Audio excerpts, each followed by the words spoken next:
Hey everyone, Connor Jones here from Loyalty with your Business Tech Podcast. I'm your host.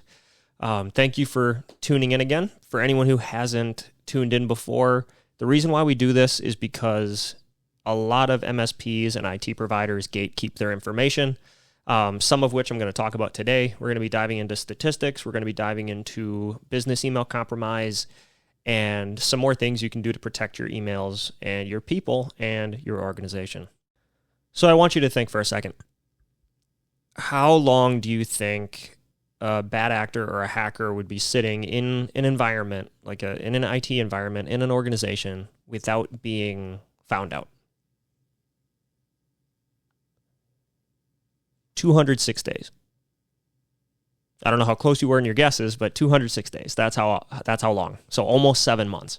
That's an insane amount of time for them to just traverse between account and account and account, or just sit in one email account and try to wreak havoc and pick the right time to do it. One of the ways that they do this is by actually rewriting some of the rules in the Microsoft email database, and they can even do it in Google too. But have you ever had like a really annoying coworker that you're like, frick, I don't want to have to get these guys' emails anymore. I'm just going to put them in an inbox or in a part of my inbox labeled Greg, and then, I'm sorry for any Gregs out there, but labeled whatever, and it's just going to sit there, and you don't have to have it fill up your inbox. Well, bad guys do that too. They sit within environments, and they can write a rule in place that's either like, hey, anything from this finance person gets sent to me, or anything that says invoice, or anything that has credit card information, or whatever you want to say, they can do that. And then if it's your email address that got hacked, you don't know that you're missing out on emails. You don't know that invoices are coming in that you're not seeing, but they see them. And then what they do when that happens is they go in and they respond as you to that email and ask for and let people know that your account number and your routing number have changed, but they use theirs, which then makes it so your vendor pays the bad guy instead of paying you, or vice versa. So keep that in the back of your head when you're trying to figure out ways that you can protect your business. Email is a very easy way to do it, and you got to know what you're looking for.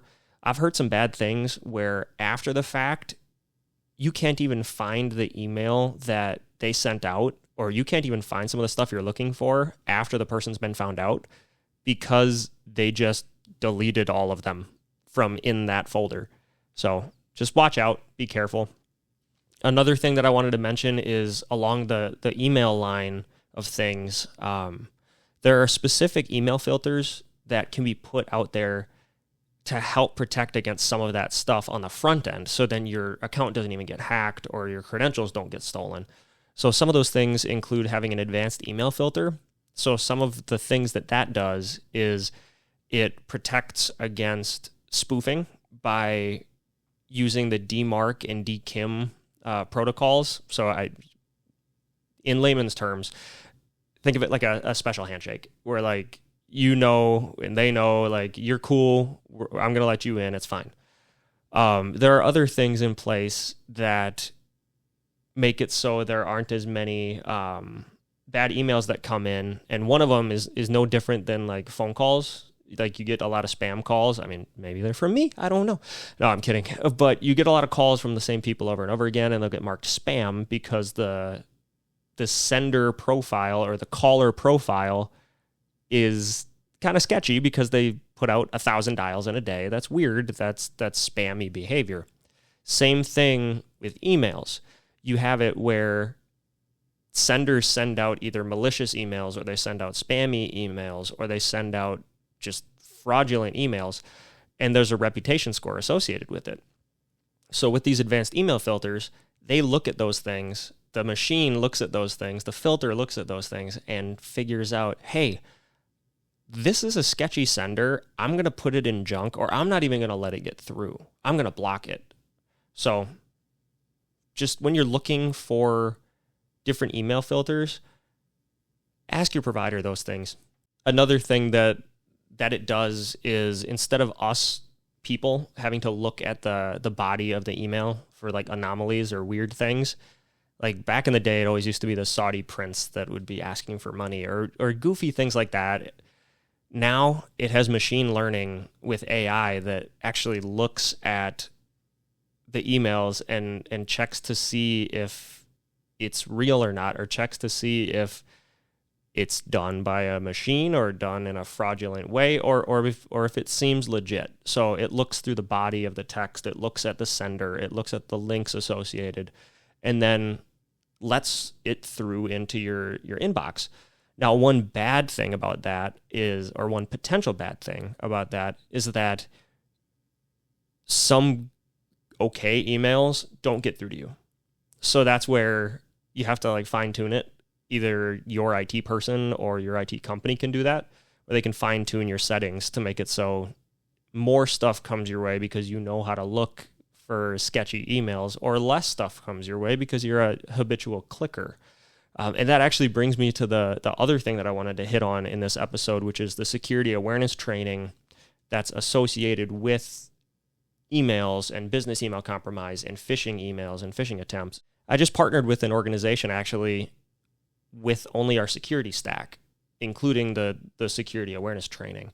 But in that security awareness training, it includes stuff like phishing simulation tests. So sending out the bad emails, pretend bad emails, to check and see which of your employees are vulnerable clickers. Like, are they going to click on a bad link? Are they going to open up a bad attachment? Are they going to go as far as punching in their credentials on a bad link? So getting to know those things makes it so you can better mitigate the risk that exists in your people, because you could have all the best filters in place, you can have all the best things in place, but eventually something is going to get through said filters.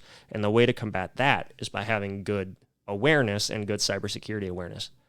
You get that through the trainings. You get that through the micro trainings that exist out there, where it's a couple minute videos talking about the latest fraud, the latest romance scam. And at the business conference that I was at in April, that was talking about like forensics and investigations and a lot of cyber fraud, they specifically mentioned these romance scams that are going around now that are specifically targeting older people who are lonely, who have been widowed or are widows.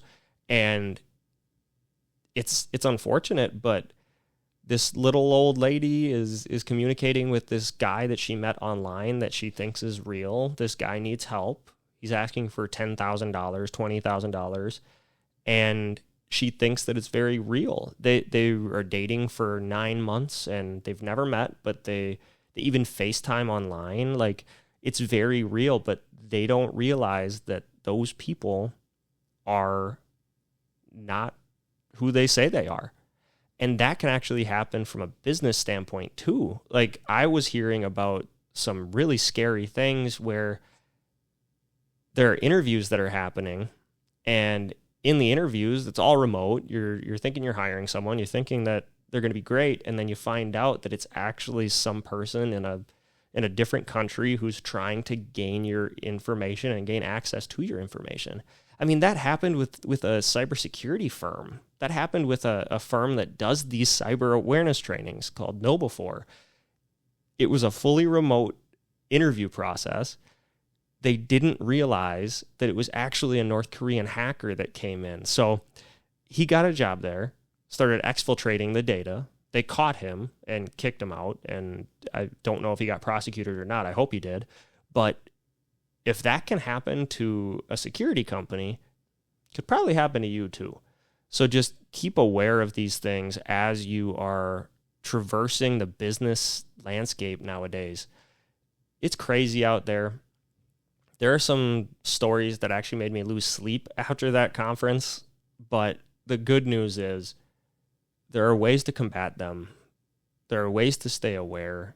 You don't have to be scared all the time, but you do have to be aware of everything. So all that to be said, pay attention to the rules that you have in place for your emails across the environment that you have, across your organization.